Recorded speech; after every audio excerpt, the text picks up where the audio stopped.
El problema de las profecías. Lo que vamos a intentar hacer en este post es algo difícil y que no sé si me saldrá bien. Voy a intentar poner orden en una serie de profecías y analizar su contenido. No para ver si se cumplirán o no, que eso tendrá que juzgarlo cada uno, pero sí para ver si tienen un orden, una consistencia interna, una lógica, que bueno, pues es condición previa para ver si tiene pies y cabeza, ¿no? Como profetas hay muchos, yo voy a escoger uno que tenga una cierta credibilidad. Si es que esa palabra tiene algún sentido en el mundo de los profetas. Para ello impongo la condición de que haya sido bendecido por la Iglesia, con la subida a los altares. Bueno, cuando la Iglesia premia con la subida a los altares a un profeta, pues se supone que ha encontrado cierta verosimilitud o cierta garantía de que lo que está diciendo es digno de escucharse, por lo menos. No es que esto sea garantía de nada, pero si hace el discurso como más oficial, ¿vale? Más universalmente aceptado. Además debe de ser un profeta que ya haya muerto, que haya dejado testimonio por escrito, que su vida personal haya sido intachable, que no se haya hecho rico, que no haya entrado en polémicas, y de tal forma que sea muy difícil o inverosímil el fraude, ¿no? O sea, toda esta serie de condiciones secundarias es para hacer improbable el fraude. Bueno, pues de todos los que hay, la vidente Ana Catalina Emmerich cumple a la perfección con todos estos criterios y además ha dejado abundantes páginas escritas sobre sus visiones proféticas, ¿vale? Entonces, bueno, pues vamos a analizar las páginas proféticas que ha dejado la vidente Ana Catalina Emmerich. Si alguien tiene mucha curiosidad, bueno, pues es tan fácil como ir a sus textos, que están por todas partes en internet y que yo mismo he divulgado en esta biblioteca de esta cripta y se puede descargar y leer. Están al final del libro. El problema que vais a tener, si accedéis así sin anestesia a los textos directos de Ana Catalina Emmerich, es que vais a recibir una avalancha de datos y predicciones muy sugerentes, pero le va a pasar como el que lea Nostradamus. Muy bien, muy bonito, muy misterioso, pero no me entero de nada, ¿vale? Y si ya intentáis ordenar esto en el tiempo y darle una cierta coherencia, pues va a ser misión imposible. Pues con Emmerich pasa algo parecido.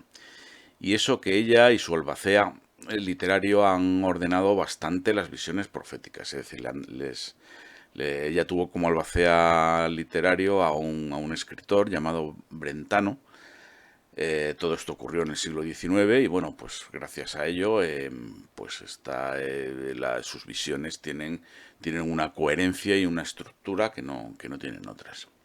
Pero claro, cuando hablamos de profecías estamos estableciendo hechos para los que no podemos determinar un orden cronológico, y ahí la madre del cordero, ¿no? Porque si pudiéramos hacerlo ya no serían profecías, serían historias. O sea, si yo puedo ordenar una serie de acontecimientos en el tiempo, lo que estoy haciendo es historia. Esa es la definición de historia, no de profecía.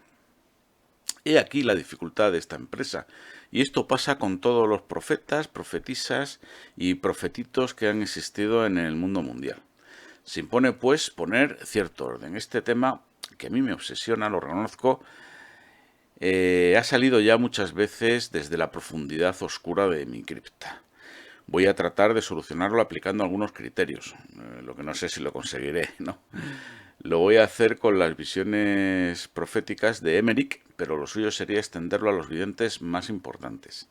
Y así no es que vayamos a saber si mienten o no, pero pretendo que al menos podamos saber si son creíbles o no, si especulan o no, si son visiones estructuradas o desordenadas. Bueno, empecemos con la historia. Los últimos tiempos de la Iglesia Católica. Las visiones profetas de Emmerich se centran en el ocaso de la Iglesia Católica y la batalla que se dará dentro de ella entre las fuerzas del bien y del mal. ¿Vale? Eso sería a grandes rasgos, después de haberme leído bien, requete leído las profecías, Esa sería la película a grandes rasgos. Emmerich ve el cuadro completo de esta epopeya, de este retablo grandioso de los últimos tiempos en tres grandes fases. La primera, los demoledores; la segunda, la gran tribulación; y la tercera, el combate final. En todas estas visiones hay una constante. Es una época de guerra, de confrontación. No hay paz. No será algo fácil, sino que se entabla una lucha entre dos fuerzas antagónicas, el bien y el mal, los demonios y los ángeles. La raza humana está en medio de esta confrontación y el campo de batalla es nuestro propio planeta, todo el planeta entero. A los seres humanos se les insta a tomar partido, lo cual no es cómodo para nosotros. No cabe el pasotismo, hay que decantarse. O estás conmigo o contra mí. Nada de relativismos ni de componendas. No hay lugar para ofendiditos, zonas de confort ni para lo políticamente correcto. Es una desnuda guerra a muerte de la que solo puede salir un vencedor, lógicamente. Está en juego nuestro cuerpo y nuestro espíritu. No se le puede dar la espalda al problema. Primera fase, los demoledores. Para situarnos en el contexto histórico, el año de referencia de las visiones sería 1820. Realmente tuvieron lugar a lo largo de más años, pero bueno, por centrar una fecha, podemos quedarnos con esta, 1820, para hacer nuestros cálculos y nuestras comparaciones. Se extendieron un poco más y venían quizá de algún año antes. Han pasado pues 200 años, ni más ni menos. El origen de todos los males son los que Emmerich llama los propagadores de las luces. Situaros en el tiempo. Estamos en 1820. ¿Quiénes son los propagadores de las luces? Sin duda alguna, los sicarios de la Revolución Francesa de 1789, que tuvo lugar solo 30 años antes, y que trajo la ruina y la guerra a toda Europa. El siglo XIX, el siglo de las luces, con la luz que irradia desde esa revolución que trajo el ateísmo al mundo. El origen, pues, de todos los males que aquejarán al mundo y que desembocarán en el Apocalipsis, ya lo tenemos establecido. La Revolución Francesa. ¿Quiénes serán esos demoledores de los que habla más tarde Emmerich? Para mí, sin duda alguna, son varios, pero sin duda y con diferencia serán los integrantes de la masonería.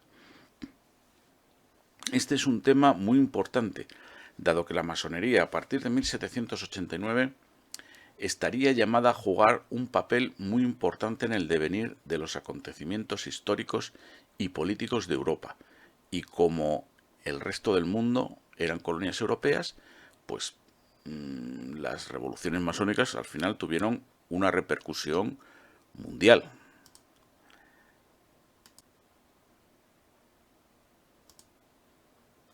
La masonería clásica de toda la vida existía hace muchos siglos. No eran más que cofradías de albañiles, canteros y constructores de templos y catedrales.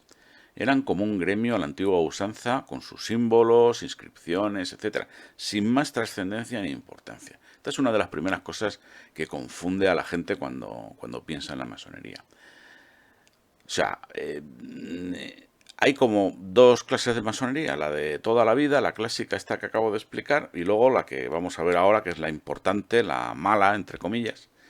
Y esa masonería surgió en un año en concreto. En 1717 surge la llamada masonería especulativa, con el famoso rito escocés antiguo y aceptado, que no tiene nada que ver con la masonería clásica y que estuvo inspirada por Lucifer para influir en todos los acontecimientos políticos de Europa.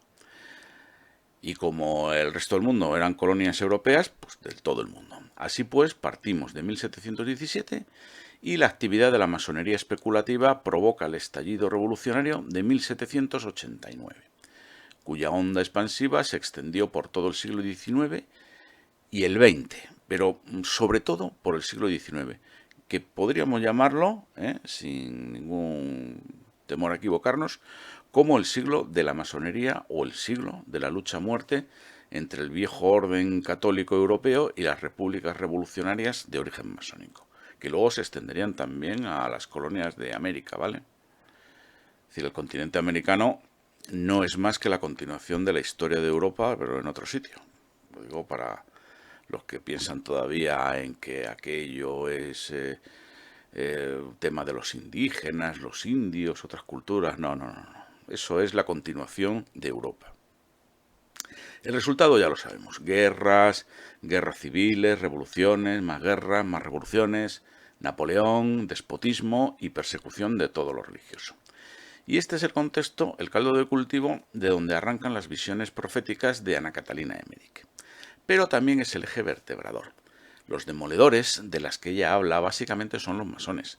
El origen de todos los males está en la masonería especulativa, de cuyos orígenes hablaremos en profundidad en esta cripta próximamente.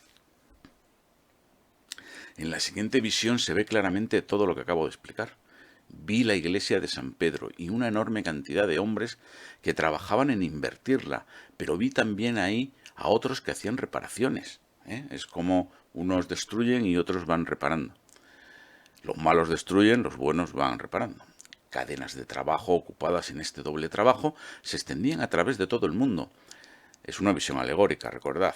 Y me quedé asombrado de la coordinación con la que todo ello se hacía. Los demoledores extraían grandes fragmentos, eran particularmente sectarios, en gran número, y con ellos los apóstatas.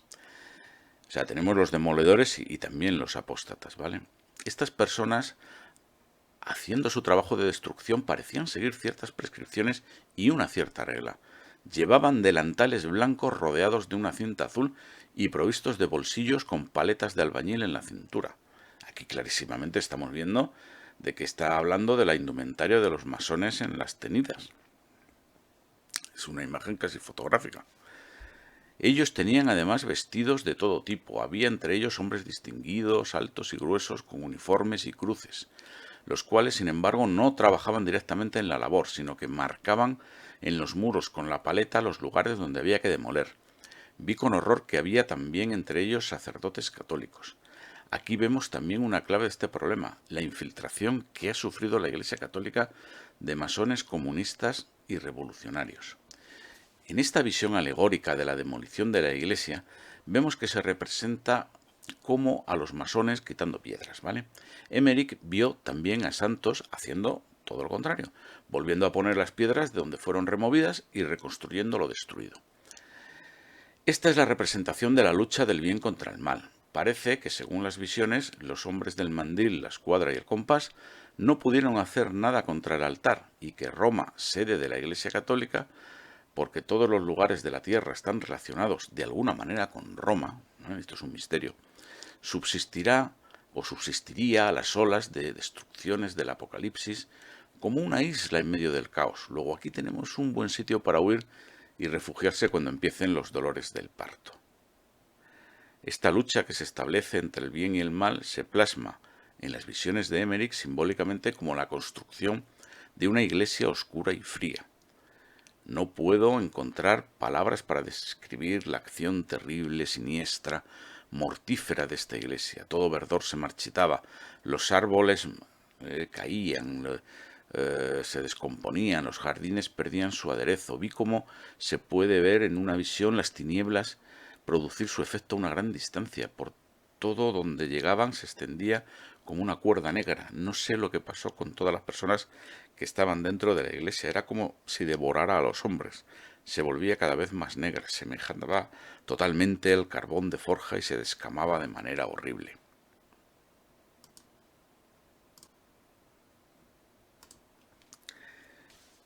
Es cuando la ciencia, que se ha separado de la fe, cuando nade esta iglesia sin Salvador.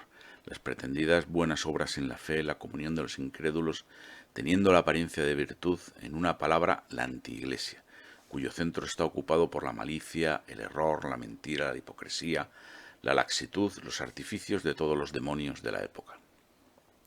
Vi, por lo que creo, continúa Catalina Emmerich, casi todos los obispos del mundo, pero un pequeño número solamente perfectamente sano.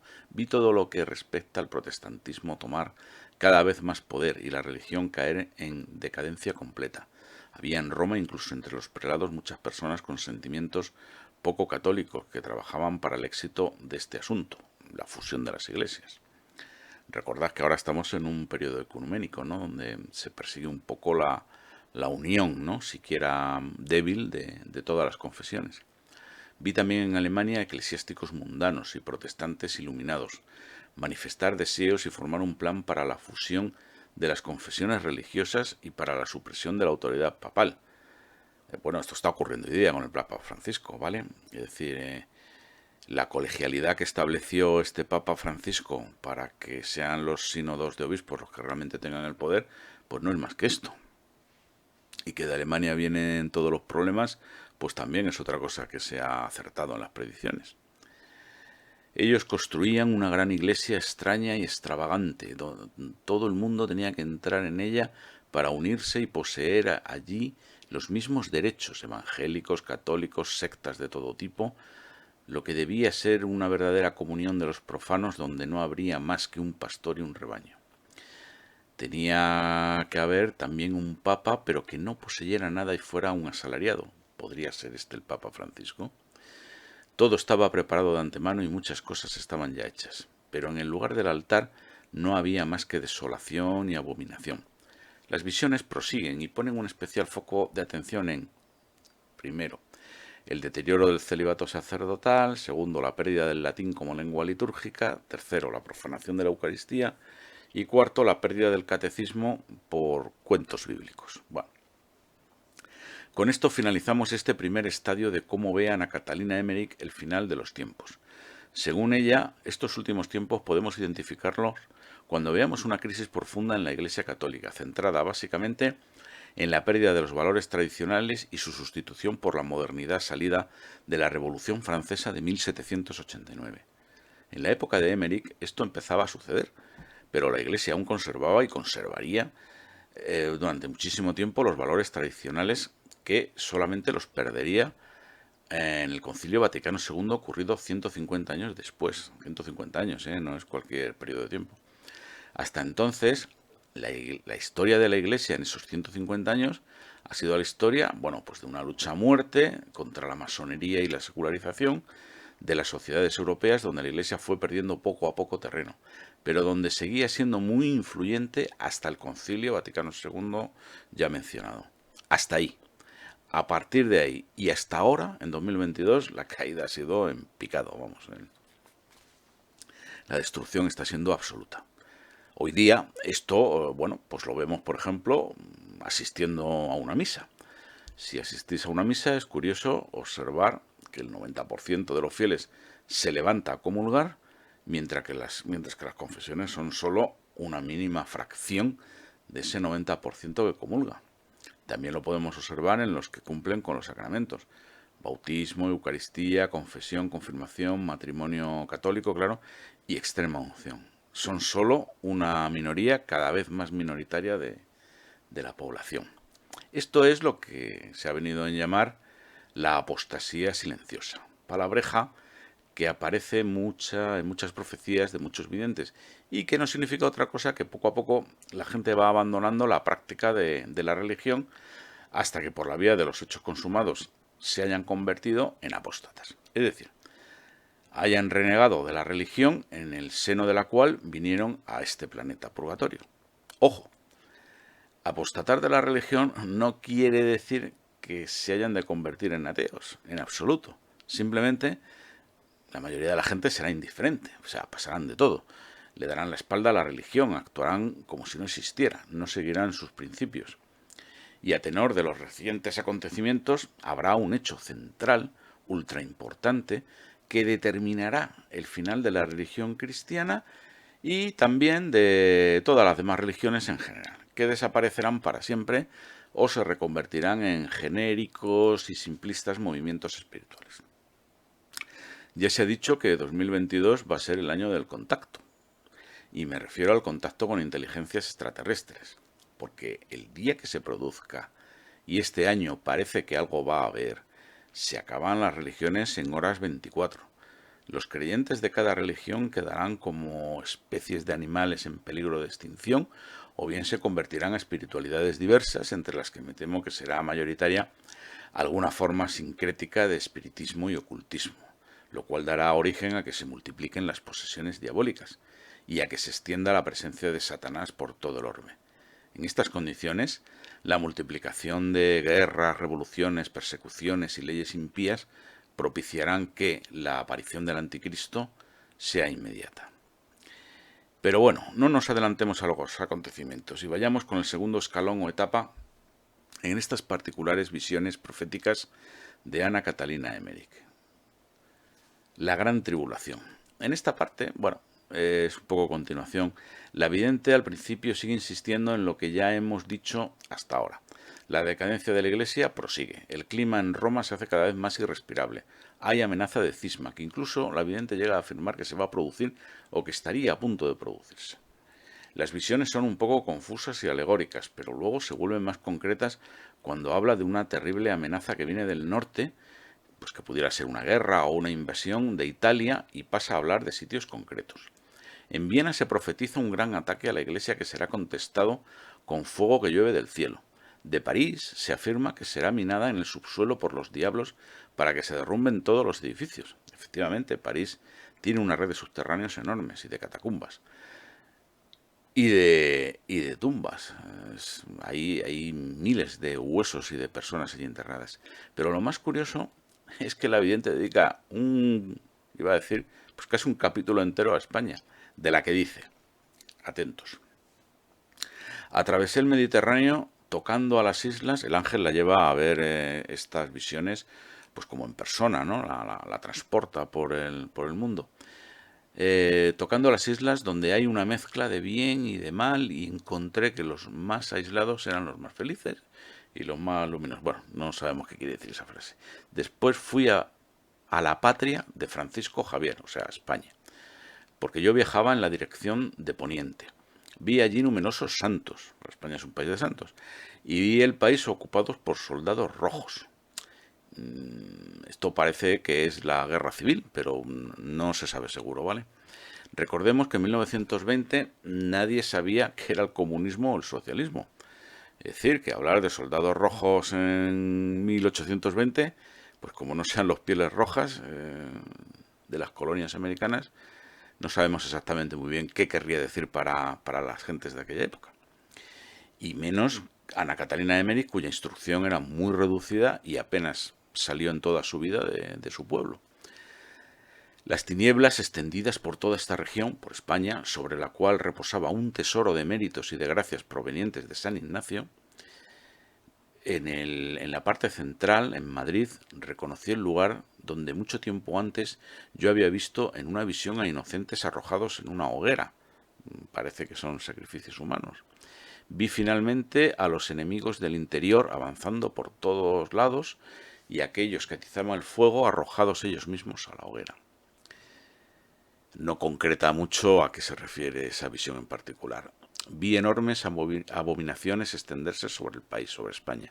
Mi guía me dijo, el ángel: hoy Babel está aquí. Y vi por todo el país una larga cadena de sociedades secretas con un trabajo como en Babel. Y vi el encadenamiento de estas cosas hasta la construcción de la torre, en un tejido fino como una telaraña extendiéndose a través de todos los lugares y toda la historia. El producto supremo de esta floración era Semíramis, la mujer diabólica. Vi destruir todo lo que era sagrado y la impiedad y la herejía hacer irrupción.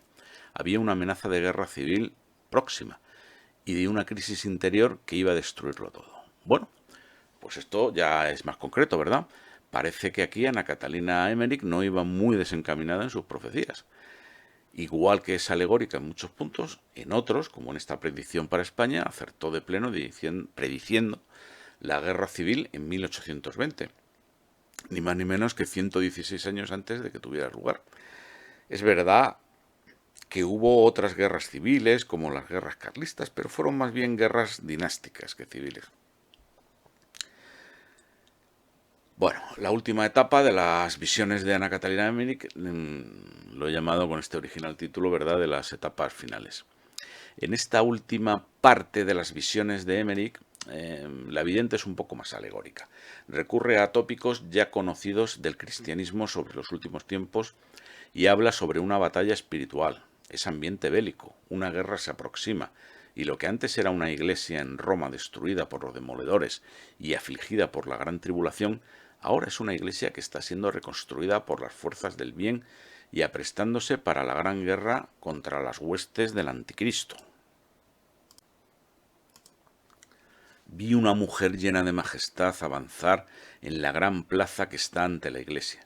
Ella mantenía su amplio manto sobre los dos brazos y se elevaba suavemente en el aire. Se posó sobre el domo y extendió toda la extensión de la iglesia a su manto, que parecía irradiar oro.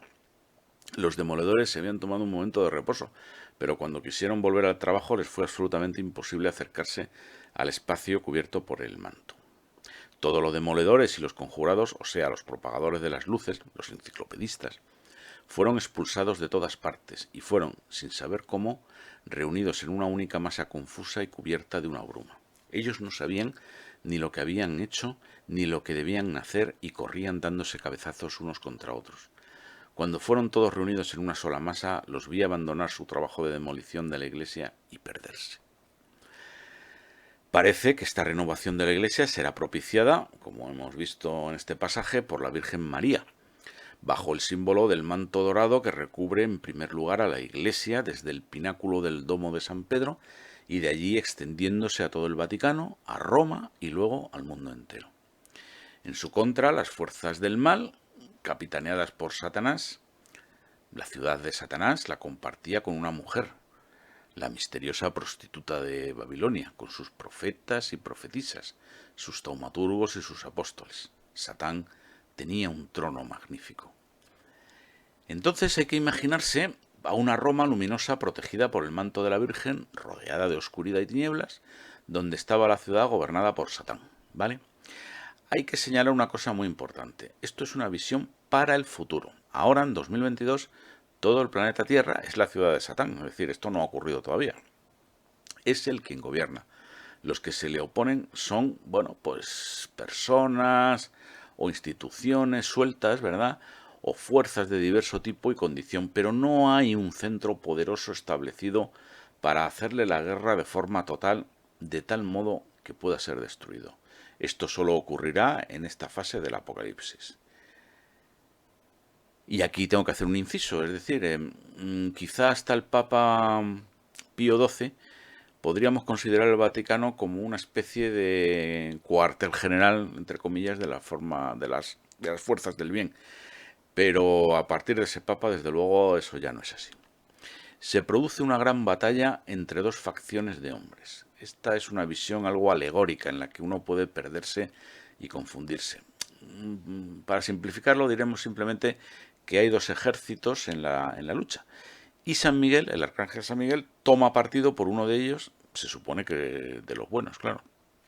El derramamiento de sangre es brutal y esa sangre derramada cumple la profecía de que la iglesia será purificada con la sangre de los mártires. San Miguel y sus huestes obtuvieron la victoria final a costa de un elevadísimo número de víctimas. Todo esto aparece en la profecía de Catalina Emmerich, pero con la total aniquilación de los malos.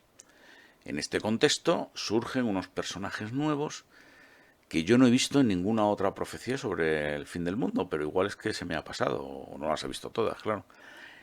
Estos nuevos personajes son los nuevos 12 apóstoles, o sea, pues como los 12 apóstoles que conocemos y con una función parecida, pero diferentes, otros distintos.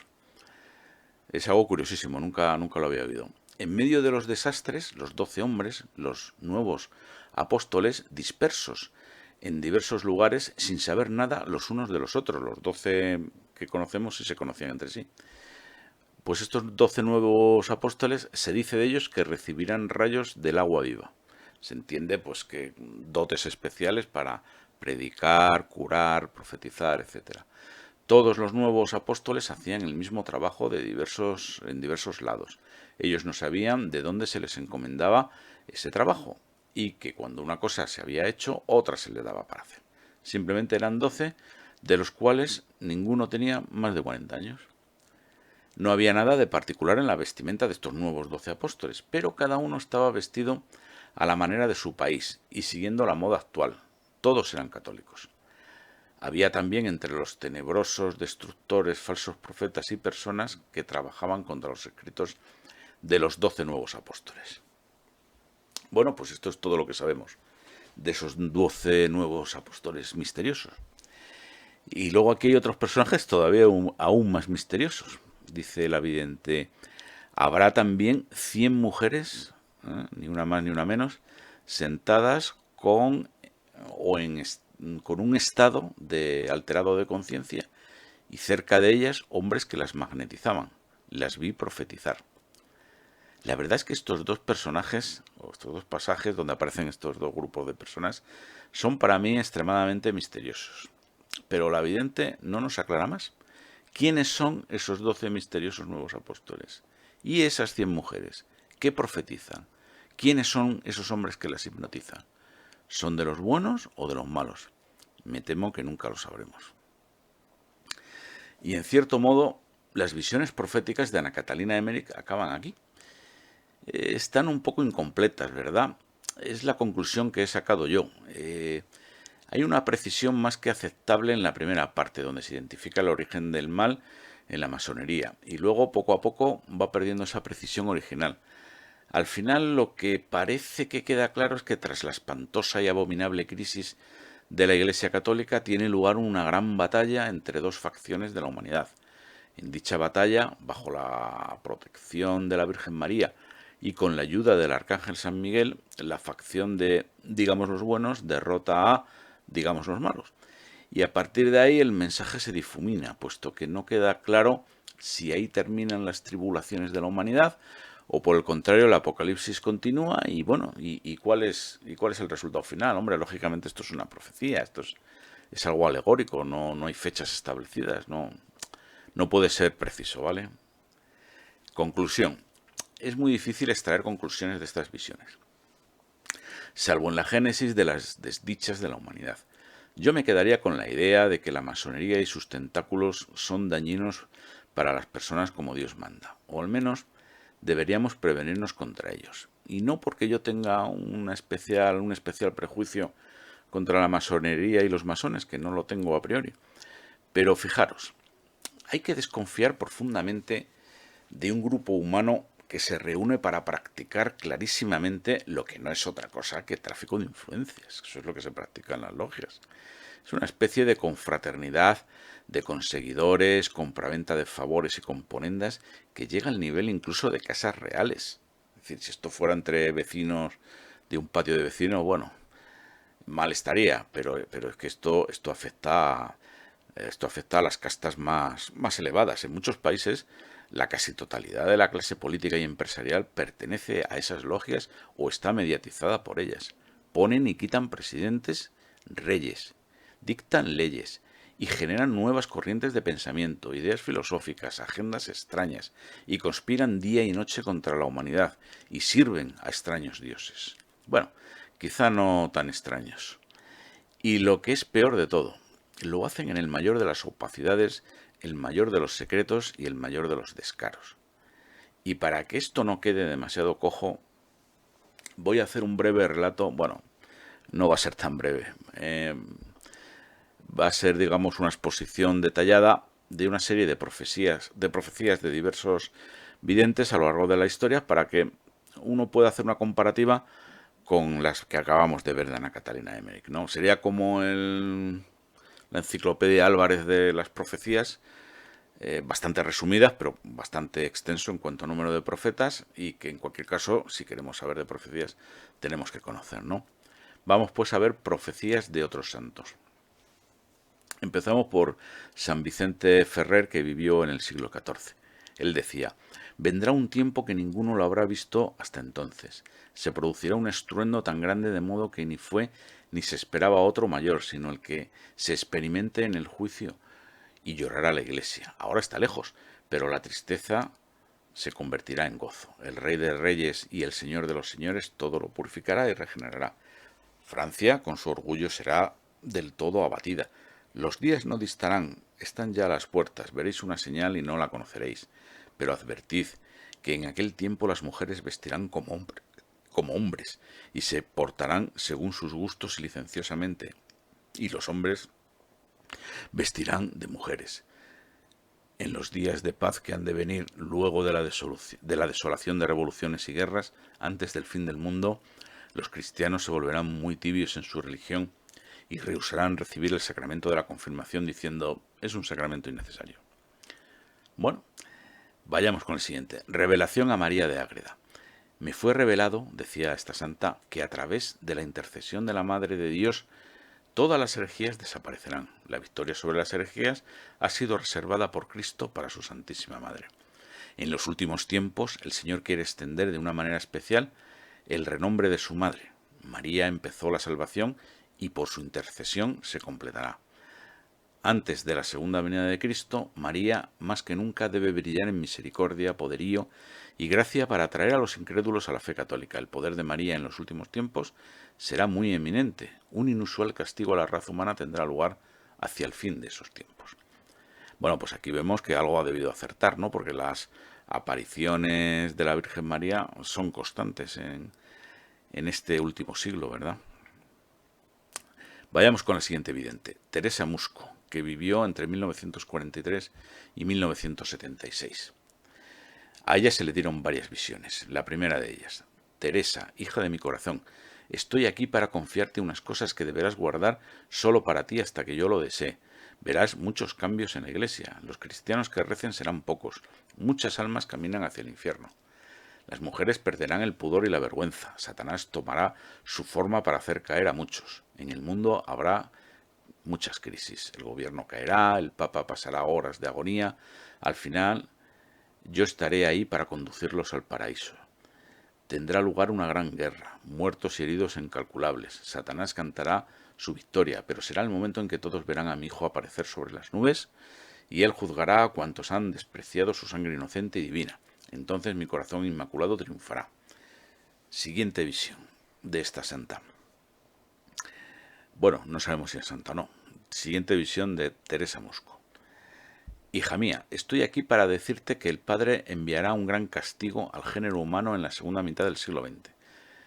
Tienes que saber, hija mía, que Satanás reina en los más altos puestos. Cuando Satanás llega a la cima de la iglesia, entiende que en ese instante habrá conseguido seducir a los espíritus de los grandes científicos y será el momento en que ellos intervendrán con armas potentísimas, con las cuales es posible destruir gran parte de la humanidad. Una nueva visión también a Teresa Musco. Hija mía, están preparadas las tribulaciones que el Padre tiene dirigidas a Italia, y sólo las almas que se ofrezcan como víctimas pueden tocar de lleno el corazón de mi Hijo y del Padre. A partir de 1972, atención, se iniciará el tiempo de Satanás. Los cardenales se opondrán a los cardenales y los obispos contra los obispos. Te encuentras en medio de una generación muy difícil, en la cual se pretende explicarlo todo científicamente y nadie piensa dar un poco de calor, un poco de amor incluso para los más pobres. Y última visión que le fue dada a Teresa Musco. Quiero decirte que el mundo está pervertido. Me he aparecido en Portugal, refiriéndose a las apariciones de Fátima, y he dado mensajes, pero ninguno me ha escuchado. He hablado en Lourdes, en la Salet, pero pocos corazones duros se han ablandado. Quiero también decirte que muchas cosas que afligen a mi corazón. Te quiero hablar incluso del tercer secreto que diera Lucía en Fátima. Te debo decir que hace tiempo que ha sido leído por las autoridades eclesiásticas, pero ninguno se pronunciará en público si no es elegido Pablo VI. Aquí se adelanta proféticamente a la subida del Papa Juan XXIII. ¿Vale? Es decir, ella viene a decir que este secreto solamente se publicaría si el que sube al papado es Pablo VI en lugar de Juan XXIII, y históricamente ocurrió al revés. Primero subió Juan XXIII y luego le sucedió Pablo VI, que finalmente pues no publicó el secreto. Con el paso del tiempo el Papa se encontrará con Lucía. Efectivamente, Pablo VI, elegido Papa, se trasladó en viaje a Fátima y se encontró con Lucía en el año 1967. Pero este Papa pedirá oración y penitencia en todo el mundo y no se atreverá a hablar del secreto porque es espantoso, ¿vale? El fuego y el humo descompondrán al mundo. Las aguas de los océanos se convertirán en fuego y vapor, quizá por una cadena de volcanes que estallan. Acordaros de este que acaba de estallar en Tonga, que se vio desde el espacio. Las espumas se elevarán anegando Europa y todo se hundirá bajo la lava de fuego. Los pocos elegidos que vivan envidiarán a los muertos. Creo que esta visión también la tuvo Juan Pablo II y habló de pasada sobre ella a un grupo de estudiantes en Fulda. Siguiente vidente, Teresa Neumann, que vivió entre 1898 y 1942. Esta vidente simplemente dijo: está próximo a caer sobre el mundo un castigo terrible, bueno, pues un poco como todas las demás, que excederá cuanto haya acontecido en la historia de la humanidad, y que el mismo Señor Jesucristo lo calificó como un juicio final en miniatura. Bien, siguiente vidente, venerable padre Bernardo María Clausí, vivió en el siglo XIX. Este azote, dice este venerable padre Bernardo, este azote se hará sentir en todo el mundo y será tan terrible que cada uno de los que sobrevivieren se imaginará que será el único que ha quedado libre. Imaginaros cómo será el tema. Todos se arrepentirán y serán buenos. Este castigo será muy corto, instantáneo, pero terrible. Hasta el principio de las tinieblas, la persecución de los justos por los malos y los impíos será tan grande que habrán de padecer un verdadero martirio. Las cosas vendrán a tal extremo que parecerá imposible humanamente hacer nada y que todo está perdido. Entonces nuestro Señor hará un cambio tan notable en un momento, como de la mañana a la noche, que Él pondrá todas las cosas en orden de golpe. El triunfo de la Iglesia vendrá precedido de un gran castigo. Será un nuevo castigo, y principalmente contra los impíos, que serán juzgados y castigados. Serán muchos más los que sucumbirán al que los que se verán libres. Y enseguida vendrá el gran triunfo de la Iglesia Católica y el reinado del amor fraternal. Dichoso aquel que viva en tan venturosos días. Es decir, vamos viendo una constante que se repite en todos estos profetas, digamos, que hay que sabérselos porque son como el ABC de las profecías. Por culpa del portarse mal la humanidad viene un castigo terrible, horrible, catastrófico, muchas veces con participación de las fuerzas de la naturaleza. Todo parece que se va a reventar el planeta, pero finalmente viene Jesucristo y pone todo en orden, castiga a los malos y premia a los buenos, ¿no? Parece un poco ese el esquema que se está repitiendo, ¿verdad? Siguiente vidente, y este es el más importante de todos, porque vivió hasta una época muy cercana, hasta 1968, donde recuerdo que ya había televisión, había radio, había periódico, periodistas, se grababa todo, en fin, ya difícil hacer fraude. Padre Pío de Pietrelcina. Precedido de tormentas, vientos desencadenados y terribles terremotos, dice de sus visiones el Padre Pío, que abrirán la tierra y la harán temblar. Yo vendré una noche, durante los fríos meses de invierno, a este mundo cargado de pecados. Rayos y centellas salidos de incandescentes nubes encenderán y reducirán a cenizas todo lo que está contaminado por el pecado. La destrucción será total. El aire envenenado de gases sulfurosos y levantando asfixiantes humaredas será llevado a grandes distancias por las ráfagas del viento. Las obras levantadas por el hombre con espíritu loco y atrevido de adoración a sí mismo, queriendo demostrar su ilimitado poder, serán aniquiladas. Entonces la raza humana comprenderá que hay otra voluntad, muy superior a la suya, que destruirá sus vacíos alardes de vanagloria. Rápidamente cerrar vuestras puertas y ventanas, tapar toda vista del mundo exterior durante el más terrible de los acontecimientos. No profanéis vuestra vista con miradas curiosas, porque santa es la ira de Dios. La tierra será purificada para vosotros, los restos del fiel rebaño. Encomendaos a la protección de mi Santísima Madre. No os desaniméis a pesar de lo que viereis y oyereis. Es una ficción del infierno que no os podrá hacer ningún daño. Cobijaos en las constantes oraciones bajo la protección de mi cruz e invocar a los ángeles de vuestras almas. Luchad con confianza en mi eterno amor y no dejéis que se levanten en vosotros dudas acerca de vuestra salvación. Cuanto más firme y perseverantemente permanezcáis en mi amor, tanto más seguramente os defenderé contra todo daño. Luchad por las almas armadas de mi corazón, perseverad por una noche y un día, por una noche y un día, y a la siguiente noche se calmarán los terrores. Al amanecer del siguiente día, el sol brillará de nuevo otra vez y su calor y su luz disiparán los horrores de la oscuridad. Aceptad la nueva vida con humilde gratitud. Vividla con sencillez y gratitud, en paz y amor, según mi intención. Orad y sacrificaos para que vuestro sacrificio produzca abundantes frutos de bendición y para que florezca una raza nueva que alegre vuestros corazones. El mundo os llamará fanáticos, locos y criaturas miserables. Amenazarán haceros vacilar en vuestra constancia con su elocuencia engañosa, y los tramposos intrigantes del infierno intentarán ganaros con sus astutos engaños. Luchad con humildad y silencio, combatid con las almas de las buenas obras, de la oración, de los sacrificios, y con la convicción interior del deber, buscar el refugio en la Madre de la Gracia para que el flagelo inevitable resulte una victoria sobre el infierno, y para que mis ángeles puedan dar la bienvenida en las eternas venturas del Padre a las ovejas penitentes. Bueno, no está mal, ¿verdad? Habla sobre todo de los 3 días de oscuridad, gran misterio sobre el que hablaremos alguna vez aquí.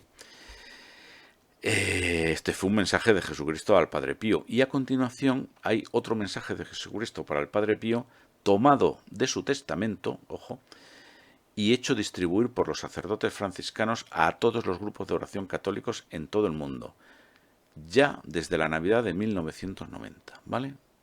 Que es cuando se dio a conocer públicamente este mensaje. Y dice: la hora del castigo está próxima, pero yo manifestaré mi misericordia. Nuestra época será testigo de un castigo terrible. Mis ángeles se encargarán de exterminar a todos los que se ríen de mí y no creen en mis profetas. Huracanes de fuego serán lanzados por las nubes y se extenderá por toda la tierra. Temporales, tempestades, truenos, lluvias ininterrumpidas, terremotos cubrirán la tierra. Por espacio de 3 días y 3 noches, una lluvia ininterrumpida de fuego seguirá entonces para demostrar que Dios es el dueño de la creación. Los que creen y esperan en mi palabra no tendrán nada que temer, porque yo no los abandonaré. Lo mismo que los que escuchen mis mensajes. Ningún mal herirá a los que estén en estado de gracia y busquen la protección de mi madre. A vosotros, preparados para esta prueba, quiero dar señales y avisos. La noche será muy fría, surgirán el viento y los truenos. Cerrad todas las puertas y ventanas. No habléis con ninguna persona fuera de la casa. Arrodillaos ante vuestro crucifijo. Arrepentíos de vuestros pecados. Rogad a mi madre para obtener su protección. No miréis hacia fuera mientras la tierra tiembla, porque el enojo de mi Padre es santo. La vista de su ira no la podéis soportar vosotros.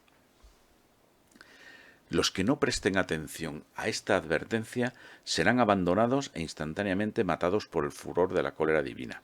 El viento transportará gases envenenados que se difundirán por toda la tierra. Los que sufran inocentemente serán mártires y entrarán en mi reino. Después de los castigos, los ángeles bajarán del cielo y difundirán el espíritu de paz sobre la tierra. Un sentimiento de inconmensurable gratitud se apoderará de los que sobrevivan a esta terrible prueba. Rezad piadosamente el rosario en lo posible en común o solos. Durante estos 3 días y 3 noches de tinieblas podrán ser encendidas solo las velas bendecidas el día de la Candelaria, es decir, el 2 de febrero, y darán luz sin consumirse. Bueno, seguimos. María Julia Jaeni vivió entre 1850 y 1941. Esta vidente dice: vendrán 3 días, aquí nuevamente hablamos de los 3 días de oscuridad, vendrán 3 días de grandes tinieblas. Las velas de cera bendita iluminarán durante estas tinieblas horrorosas. Una vela durará los 3 días, pero en las casas de los impíos no arderán. Durante esos 3 días los demonios aparecerán en formas horribles y abominables, y harán resonar el aire con espantosas blasfemias. Los rayos y centellas penetrarán en las casas, pero no apagarán la luz de las velas benditas, los vientos, tormentas y terremotos. Las 3/4 partes de la humanidad serán aniquiladas. El castigo será mundial. Sí, hijos míos, en estos últimos tiempos, aunque todavía ellos están alejados del fin que se llama fin de los fines de la tierra, es decir, el fin de toda existencia mortal, comprendedme bien, en estos últimos tiempos la Iglesia, la tierra será testigo de grandes y espectaculares prodigios, sobre todo en el cielo. Ojo a esto, fenómeno ovni. Habrá manejos impíos, falsos cristos, bajo capa de piedad se van introduciendo en la Iglesia. Bueno, seguimos. Siguiente vidente, Madre Elena Aiello. Murió en 1961, luego también es bastante reciente. Después de comenzar los sufrimientos usuales, aproximadamente a la 1 de la tarde, Jesús se me apareció, dice la Madre Elena Aiello, cubierto de llagas y de sangre, y me dijo: mira, hija mía, cómo los pecados del mundo me han herido. El mundo se ha sumergido enteramente en la suciedad y desborda corrupción. Los gobiernos de los pueblos se han levantado como demonios encarnados. Mientras hablan de paz, se están preparando para una guerra con armas devastadoras, para la destrucción de pueblos y naciones. Los hombres abusan de mi misericordia y han transformado la tierra en una escena de crímenes. Muchos escándalos llevan a las almas a la perdición, especialmente por la corrupción de la juventud. El rezo está casi muerto en los labios de muchos. La voluntad de los hombres ya no cambia, viven en la obstinación del pecado. Se necesita oración y penitencia de mis almas fieles para aplacar la justicia divina, para atemperar la justa sentencia del castigo, que ha sido suspendida en la tierra por la intercesión de mi amada Madre, que es también madre de todo el linaje humano. Ojo a esto, que es muy importante, es decir, desde hace muchas décadas esta especie de castigo brutal se encuentra como en suspenso, ¿vale? Y se encuentra en suspenso hasta ahora. Es decir, todos los videntes más o menos han venido a decir lo mismo. Va a venir un castigo que os vais a enterar de lo que vale un peine, la tierra se va a semidestruir, etcétera, pero por intercesión de la Virgen María, según muchos videntes, y en base a oraciones y penitencias que hacen algunas almas víctimas, pues el castigo o bien se atempera o se atemperará o bien se suspende, ¿no? Parece que está suspendido. Pero entre medias siguen ocurriendo otras cosas, ¿vale? Esto es una cosa que hay que tener muy en cuenta en todo este mundo profético. Sigue la profecía. La justicia de Dios exige reparación por las muchas ofensas y crímenes que cubren la tierra y que ya no se pueden comprometer más. Anuncia a la humanidad que deben volver a Dios, haciendo penitencia, y haciéndolo así tienen esperanza de ser perdonados y salvados de la justa venganza de un Dios despreciado. Un año después, esta vidente tuvo una revelación de la Santísima Virgen, quien se presentó con un vestido negro y 7 espadas atravesando su inmaculado corazón, y le reveló lo siguiente: Óyeme con atención y revela a todo el mundo. Mi corazón está muy triste por los sufrimientos que vendrán sobre el mundo, que se debate en una catástrofe inminente. La justicia de Dios es ofendida al extremo. Los hombres viven en la obstinación de sus pecados. La ira de Dios está muy cerca, proclama. Grita en alta voz hasta que los sacerdotes de Dios oigan mi voz, para que avisen a la humanidad de que el castigo está muy cerca, y si los hombres no vuelven hacia la gracia de Dios con la oración y la penitencia, el mundo será lanzado a una nueva y más terrible guerra. Una tempestad de fuego caerá sobre la tierra. Este castigo terrible, que nunca se ha visto en la historia de la humanidad, durará 70 horas. Recordemos que 3 días son 72 horas, y que en las demás profecías de los 3 días de oscuridad se hace referencia a algo menos de 3 días justos, ¿vale? Los ateos serán aplastados y aniquilados, y muchos se perderán porque permanecerán en la obstinación de sus pecados. Entonces se verá el poder de la luz sobre el poder de las tinieblas. No guardes silencio, hija mía, porque las horas de las tinieblas y el abandono se acercan. Me inclino sobre el mundo teniendo en suspenso la justicia de Dios. De otra manera estas cosas hubieran venido ya sobre la tierra.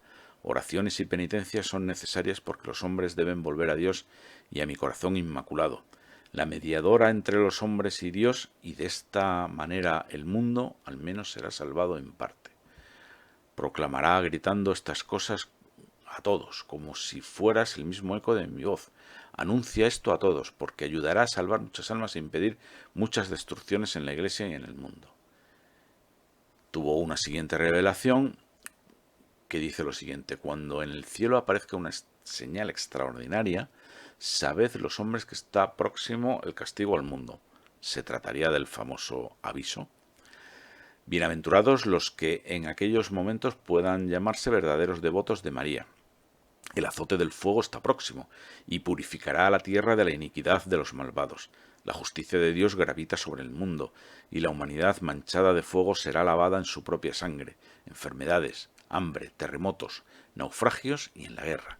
Algunas naciones serán purificadas, mientras otras serán completamente destruidas. Italia será castigada y purificada por una gran revolución. Y finalmente una última revelación, que fue un Viernes Santo. El Viernes Santo de 1959 dijo: ¿Qué de estragos hacen en medio de la juventud y de los niños el pecado de la impureza? O sea, los pecados sexuales. La familia cristiana ha dejado de existir. Rogad incansablemente, Roma será castigada, Rusia se impondrá sobre todas las naciones, de manera especial sobre Italia, y elevará la bandera roja sobre la cúpula de San Pedro. La basílica será rodeada de leones muy feroces.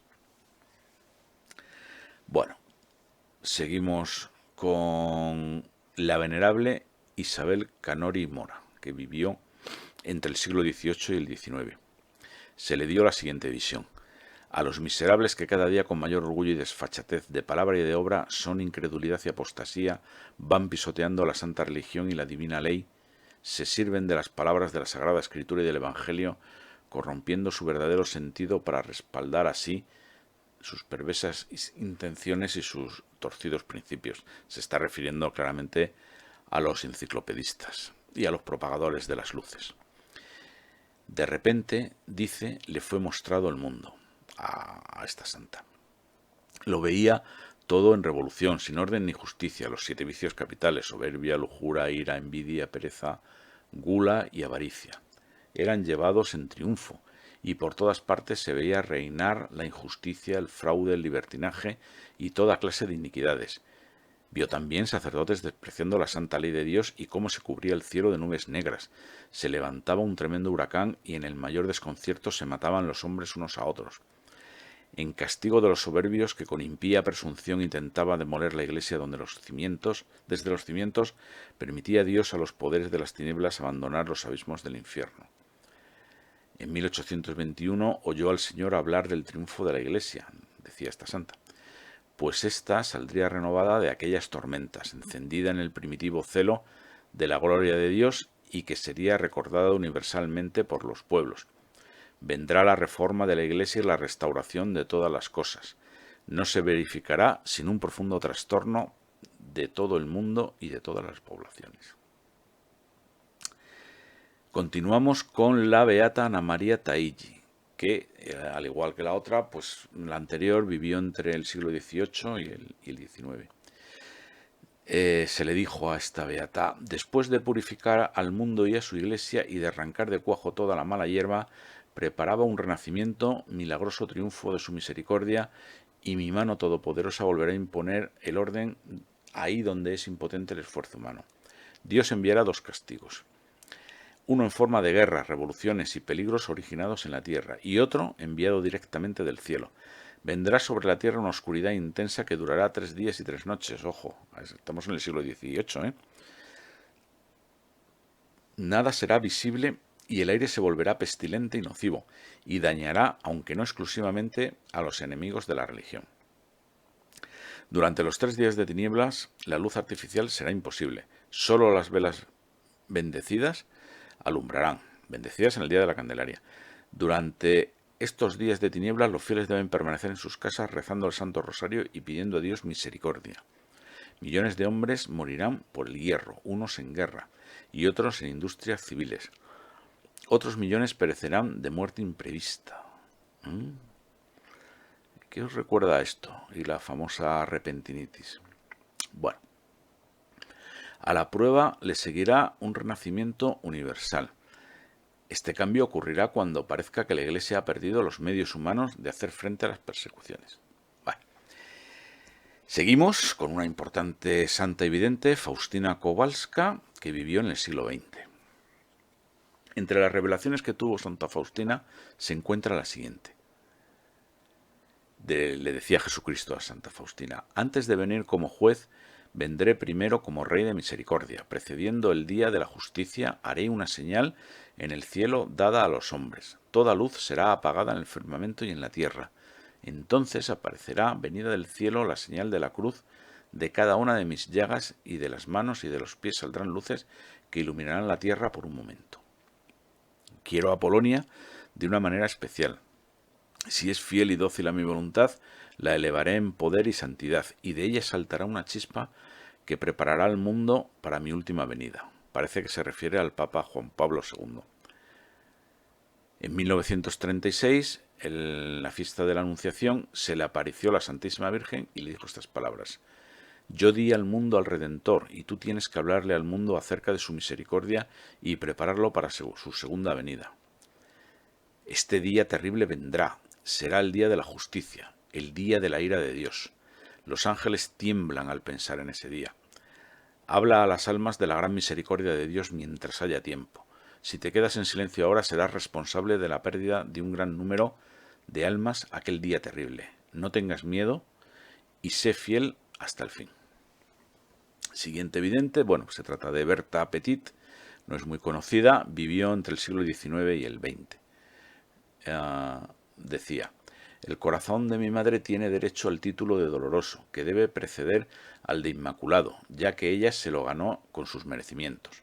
Por medio de ella se han obtenido y se obtendrán muchas gracias. Se propagará mientras esperamos la exaltación de la Santa Iglesia y la renovación del mundo, que se lograrán por la consagración del mundo y de toda la humanidad al corazón doloroso e inmaculado de María. Este es el último auxilio que yo doy antes del fin de los tiempos. El refugio de mi madre bajo el título que yo deseo para ella universalmente.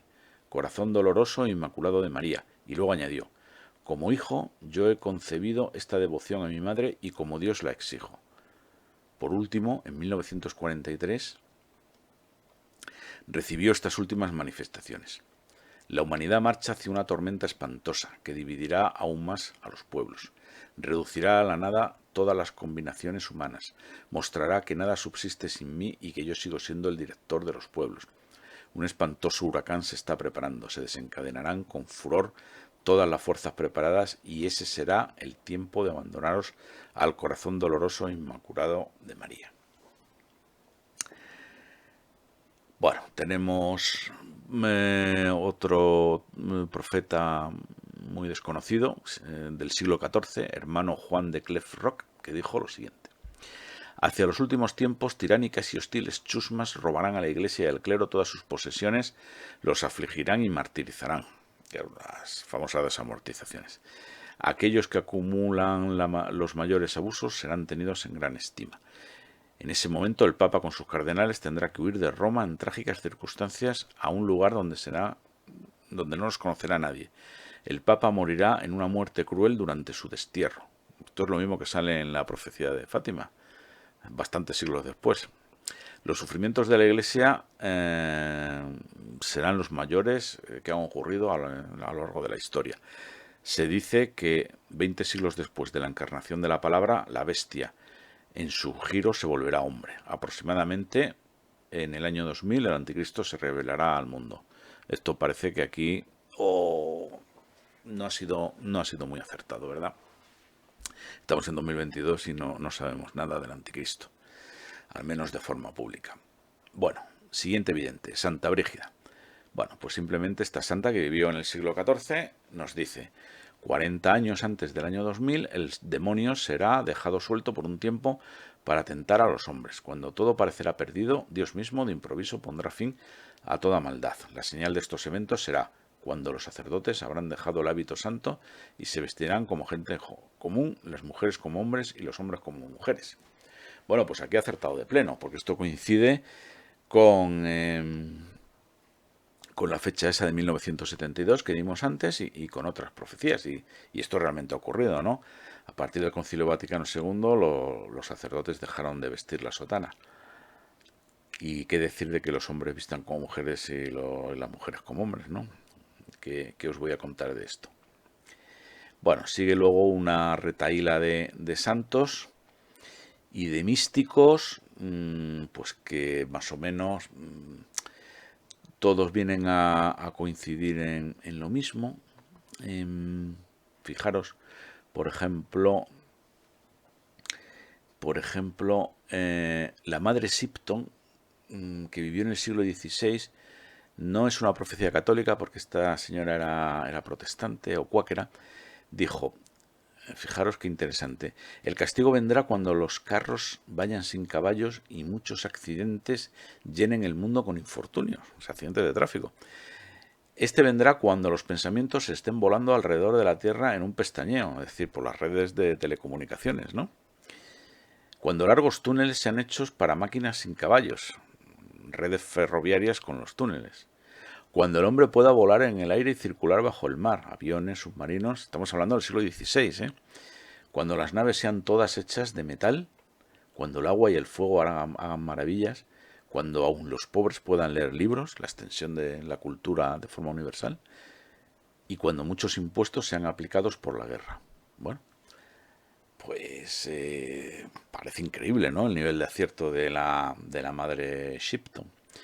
Sin embargo, fijaros, el abate Werdin de Orante, que vivió en el siglo XIII, dice lo siguiente, esto es misterioso. El gran monarca y el gran papa precederán al anticristo. Las naciones estarán en guerras por 4 años, y gran parte del mundo será destruida. El papa se irá a través del mar llevando el signo de la redención en la frente. El gran monarca volverá a restaurar la paz y el papa compartirá la victoria. Bueno, esto se parece a una profecía de Nostradamus, ¿verdad? Una cuarteta. ¿Quién es este gran monarca? Hay libros sobre este gran monarca, ¿eh? Es un personaje muy desconocido, muy desconocido. Hay toda una serie de profecías que son las profecías del gran monarca, ¿no? Al menos lo que yo tengo entendido por las dos palabras gran monarca. En esta huida del Papa abunda también Juan de Vitiguerro, que vivió en el siglo XIII y que dice lo siguiente: el Papa cambiará su residencia y la Iglesia no será sostenida por 25 meses o más, ya que durante todo ese tiempo no habrá Papa en Roma. Luego de muchas tribulaciones, un Papa será electo entre aquellos que hayan sobrevivido a las persecuciones. Abunda en lo que decía él, pues varios de esto, el abate Werdin y también el tercer secreto de Fátima, ¿no?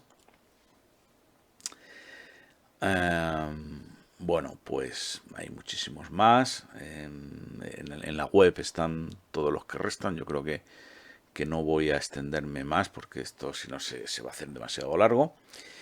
Y bien, pues después de esta variada colección de profetas podemos resumir sus mensajes en poca cosa. Hay que ser buenos, hay que convertirse, o de lo contrario vendrá un castigo. El castigo parece asegurado en estas profecías, aunque en otras lo hacen condicionado. El castigo es tan terrible y parece tan seguro que incluso atemorizó en exceso al Papa Juan XXIII y los siguientes hasta el punto que desobedecieron a la Virgen y no publicaron el tercer secreto de Fátima ni consagraron a Rusia. Sin embargo, el mensaje de Garabandal, que resume un poco toda esta colección, sí que precisa que el castigo puede ser condicionado, ¿vale? O sea, se podría evitar. Es decir, que podríamos librarnos de él. También se hace referencia en esta serie de profecías a los dos elementos curiosos de los que hemos hablado antes, ¿verdad? Los 3 días de oscuridad y el aviso. Pero el análisis en profundidad de estos dos temas ya será para otro post.